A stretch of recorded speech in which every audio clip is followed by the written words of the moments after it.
whiskers are a way of exploring things. They've got an immense innovation. Nobody's looked at horses, but in rats, actually each whisker has a place in the brain that it corresponds to.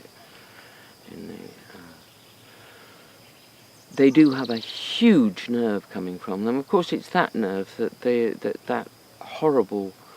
those horrible head collars with knots on them, they sit right on top of that nerve. That's why you have such immense control with them, because basically you're just putting pressure straight on a sensory nerve.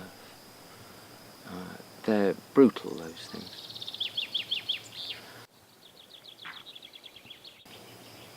The whiskers tell them about the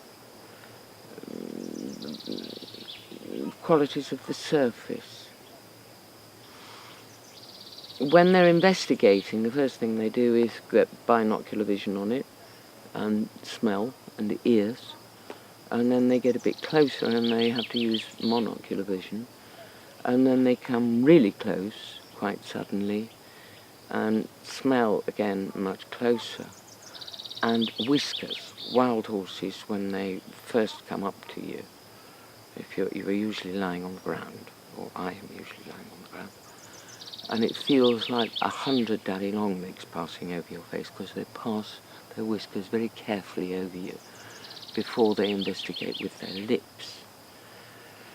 Now, what foals have to learn what plants are good to eat and what plants are not good to eat. So when they're very small, before they actually need to eat grass for the sake of eating, they go sampling little tiny things and going nim, nim, nim, nim, nim, nim. They don't eat enough to poison themselves, but most poisonous plants don't taste good. So they get a bad taste, and they link that with the feel that their whiskers are giving them. So that you know, with an adult horse, if you watch it grazing, he's continually going, that one no, that one yes, that one no, that one yes, so rapidly, and that's all whiskers. So what are we doing? Shaving them off. They're not a beard. No, I've asked people with beards actually whether they got the same thing, and they said they could. Yeah, they got feel, but they couldn't actually feel whether it was my hand or a book. I mean, I've tried this on bearded friends. It seems that I think they grow too close together, partly. So people could argue, well, I only feed my horse things that aren't poisonous, so it's okay if I shave the whiskers off. I don't ride him into obstacles, so I'll just take his eyes out.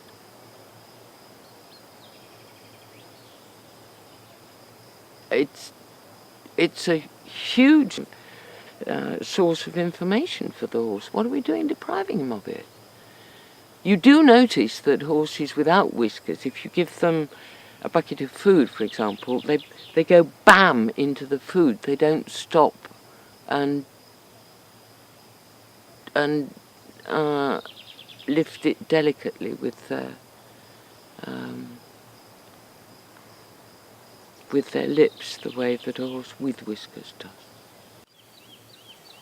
And I don't know how much we're depriving him of, because we just don't know. But it tells me we are.